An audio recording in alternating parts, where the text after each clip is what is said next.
অন্য কোনো উপার্জনের রাস্তা বাঁচবো প্রয়োজনে, যদি একেবারেই দেখি আর কোনো কাজ করতে পারছি না, মানে দেওয়া হচ্ছে না, তাহলে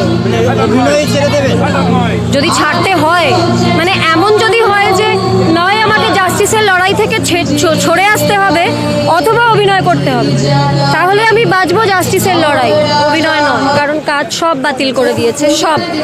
এই সিজনে যতগুলো ছিল আমার পশ্চিমবঙ্গ ব্যাপী সব কাটা কাজ ক্যান্সেল করেছে। আসলাম এই জন্য, কারণ জাস্টিস চাইতে রাস্তায় নেমেছিলাম, জাস্টিস এখনো হয়নি, কারণ 5-6 জন অভিযুক্ত রয়েছে, সেটা এক্সপার্টরা বলেছেন, আমি নয়। যতজন এক্সপার্ট রয়েছেন, ফরেন্সিক এক্সপার্টরা, তারাই চুলচেরা বিচার করে করে বুঝিয়ে দিয়েছেন আমাদের ভালোভাবে যে কেন এতজন মানুষ ইনভলভ, তারা এটা বলছেন।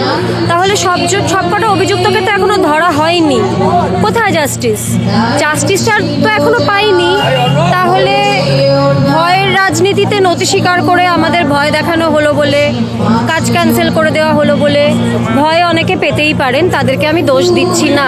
রুজি রুটির ব্যাপার, সমস্যা আমারও হচ্ছে, দরকার হলে অন্য কিছু করব, কিন্তু ভয়ে পেয়ে জাস্টিস চাওয়াই বন্ধ করে দেবো, এই জীবনটা আমার পক্ষে বাঁচা একটু কঠিন।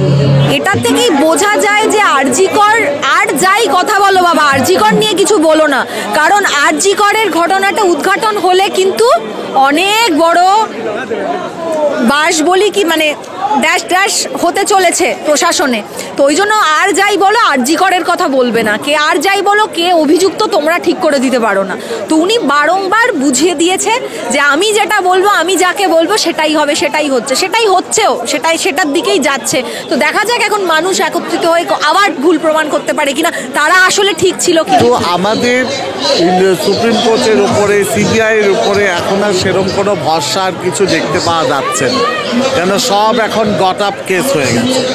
গট আপ কেসের জন্য আমরা এখন এমন একটা বিচ্ছিন্ন জায়গায় দাঁড়িয়ে আছি যে আমরা রেপের পর রেপ হয়ে যাচ্ছে, কিন্তু জাস্টিসের আশা আমরা করতে পারছি না। এই 18 তারিখ যে রায়দানটা হবে, রায়দানটা কিসের হবে আপনিও ভালো করে জানি, আমরা ভালো করে জানি, সবাই জানি। তারিখ বাড়িয়ে যাবে আর একজনকে জবাই করা হবে। এবার কাকে জবাই করা হবে সেটা আলাদা ব্যাপার, জবাই তো হবে, আসল ন্যায় বিচার তো কেউ পাবে না, কাউকে তো জবাই করবে। 18 তারিখের যে আপনি অপেক্ষার কথা বলছেন, সেদিনকেও যদি তারিখ দেয়, আপনি কি করতে পারবেন? এখানে দাঁড়িয়ে 18 তারিখ রায়দান ঘোষণা হবে। এইটাই হচ্ছে সব থেকে ভয়াবহ খবর আজকের দিনে দাঁড়িয়ে, কারণ অভিযুক্তরা কেউ ধরাই পড়েনি। যে একমাত্র অভিযুক্ত রয়েছে তাকে 45-48 ঘন্টার মধ্যে ধরা হয়েছিল, তৎসত্ত্বেও এতদিনের আন্দোলন, কারণ নিশ্চয়ই আন্দোলনকারীরা তাকে একমাত্র অভিযুক্ত হিসেবে মানেন না। তাহলে রায়দানটা কাকে নিয়ে হবে? সঞ্জয় রায়কে নিয়ে? এই রায়দানের অর্থ কি, মানে কি? বাকি অভিযুক্তরা কোথায়? কোনো অর্থ নেই, পুরো অর্থহীন ব্যাপারটা। সিবিআই সঞ্জয় রায়ের সর্বোচ্চ শাস্তির দাবি তুলেছে, 18 তারিখ সম্ভাবনা রায় দেওয়ার কথা রয়েছে। কোথাও গিয়ে কি এই রায়দানের মধ্যে দিয়ে এই আন্দোলনটাকে বা এই বিষয়টাকে শেষ করে দেওয়ার চেষ্টা হচ্ছে? রায়দানের কথা শুনে আন্দোলন শেষ হওয়ার যদি হতো, তাহলে আজকেই জমায়েতটা এখানে হতো না, বা জমায়েতটা এখনই এখানে অ্যানাউন্সমেন্ট হয়ে যেত যে ব্যাস রায়দানের ডেট দিয়ে দিয়েছে, আমাদের আন্দোলন শেষ। এই রায়দানের কথা শুনে যদি আন্দোলন থেমে যায়, তাহলে আন্দোলন যখন সঞ্জয় রায় অ্যারেস্ট হয়েছিল তখনই থেমে যাওয়ার কথা। তখন যদি না থেমে থাকে, তাহলে এখন থামবে না। থেকে বড় কথা, ওনারা এরকম আগেও বলেছেন, একা সঞ্জয় রায় একা অ্যাকিউজ, মানে আমি সবুজ, আর এটা এছাড়াও যদি অনেকে হয় তার মানেই অন্য কিছু, সেটা অলরেডি ওই ট্রেন্ডটা সেট করে দিয়েছে, এটা মাথায় বসিয়ে দিয়েছে। তারা অনেক কিছুই বলেছে, আমরা বিশ্বাস করেছিলাম যে এটা একার হতে পারে না, তাই আওয়াজ তুলেছিলাম। আর ব্যক্তিগত কি স্বার্থ হতে পারে? যারা এখানে কাজ করে, আমি শুনলাম যারা মানে এখানে ডিরেক্টলি ইনভলভ, তাদের অনেকে কাজ কেড়ে নিয়েছে। আমি তো কাজই করি না, আমার তো কর্মস্থান বাইরে, তাই তাও চিৎকার করছি না। আগামী দিনে কি আন্দোলন আরো বৃহত্তরভাবে করতে? এটা তো পুরোটাই এখানে যারা মানুষের ওপর, ডাক্তারদের ওপর, ডাক্তারদের একার দায় না, এখানে অনেক সাধারণ মানুষ ছিল, তারা যদি মনে করে তখন হয়তো অনেকেই আমি দেখলাম যে অনেকে এখন যারা তখন এটা বলতো এখন তাদের কাছে এটা খুব মানে না বাবা আমার পাড়াতে আমায় থাকতে হবে, তো এই ব্যাপারটাও হয়েছে। তার মানে কি তারা তখন কিছু করতে হবে বলে করেছে? এটাই আমার প্রশ্ন।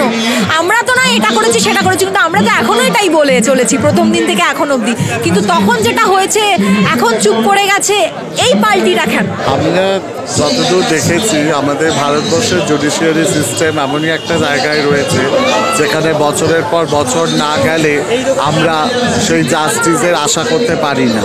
আজকে নির্ভয়া বলো, জয়পুর কেস বলো, প্রতিটি 7 বছর 9 বছর কখনো 10 বছর এই করে করেই যে মানুষটি জাস্টিস পেতে পেতে তার মানে জীবনের অর্ধেক অংশ সে ক্ষয়ে গেল, কিন্তু সেই জায়গায় দাঁড়িয়েও তবুও তার বাড়ির লোক, তার মা সেই আশার বেঁচে আছে এখনো, যাতে সে আশা পাবে। কিন্তু আমাদের সুপ্রিম কোর্টের উপরে, সিবিআইয়ের উপরে এখন আর সেরকম কোনো ভরসা আর কিছু দেখতে পাওয়া যাচ্ছে না, কেন সব এখন গট আপ কেস হয়ে গেছে। গট আপ কেসের জন্য আমরা এখন এমন একটা বিচ্ছিরি জায়গায় দাঁড়িয়ে আছি যে আমরা রেপের পর রেপ হয়ে যাচ্ছে কিন্তু জাস্টিসের আশা আমরা করতে পারছি না। তবুও আমরা চেষ্টা করছি, যদি আমরা জাস্টিস পাই সেই লড়াই করব, লড়াই হবে এবং আমরা জাস্টিস নিয়ে আসবো।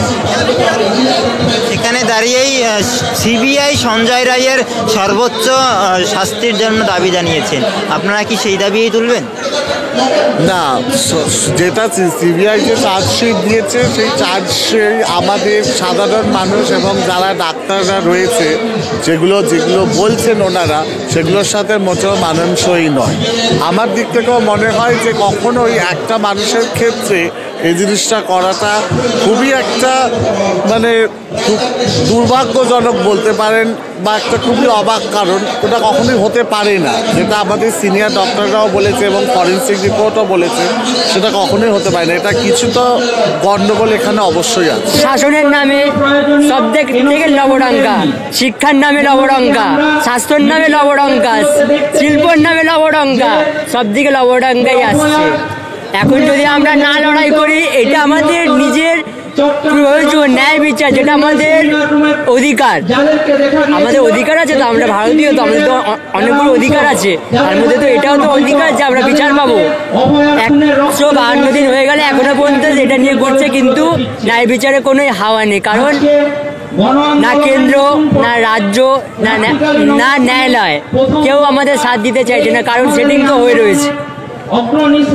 নিজেই দেখুন সংবাদ মাধ্যম এখন কি চালাচ্ছে, এখন ন্যায় বিচার নিয়ে কথা হচ্ছে না, অন্য কিছু হচ্ছে। দেখুন বাংলাদেশে কি হচ্ছে, হিন্দু মুসলিম আফিম হচ্ছে, ঠিক আছে, সব কিছুই হচ্ছে, কিন্তু আরজি কর নিয়ে ন্যায় বিচার নিয়ে কোনো কথা হচ্ছে না। পথে নামুন, পথে না নামলে আমাদের জীবন তো নষ্ট হয়েছে, আগামী প্রজন্মের জীবন আরো বেশি নষ্ট হয়ে যাবে। আমাদের ন্যায় বিচার নিয়ে 2024 যে 2025 পড়ে গেছে, আমরা রাস্তায় দাঁড়িয়ে ন্যায় বিচার চাইছি, বলতে লজ্জা করছে না? আমরা এই রাজ্যে বাস করি, আর কি বাকি আছে? কিন্তু সিবিআই তদন্তের নির্দেশ তো আদালত দিয়েছে।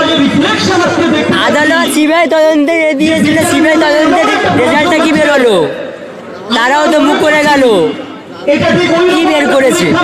সিবিআই তদন্তের যে কথাটা সবাই যে বলছে 18 তারিখে হবে, কি জিনিসটা কি বেরোবে? গলির বাগড়া তো হবে রে বাবা, কেউ একজন। আসল কি ন্যায় বিচার হবে? হবে না। না হলে পুলিশ, সরকার, ন্যায় বিচার একটা মানুষকে না নিজের বক্তব্য বলতে দেয়, না নিজের কথা বলতে দেয়, লুকিয়ে নিয়ে চলে যায়। কটা সংবাদ মাধ্যম কটা প্রশ্ন করেছে ওই একে যে ন্যায় যাকে আমরা দোষী বলে ভাবছি, কটা কোশ্চেন করতে পেরেছেন আপনারা? কটা কোশ্চেন করতে দিয়েছে সরকার আপনাকে? করতে দিয়েছে 14ই আগস্টে আরজি করে, এতে সবাই মিলে গিয়ে হামলা করলো, অতগুলো ছেলে হামলা করলো, কি হলো? কোথায় গেল তারা? হাওয়া নাকি কলকাতা পুলিশ নিজের গাড়ি করে বাড়িতে করে ছেড়ে এলো?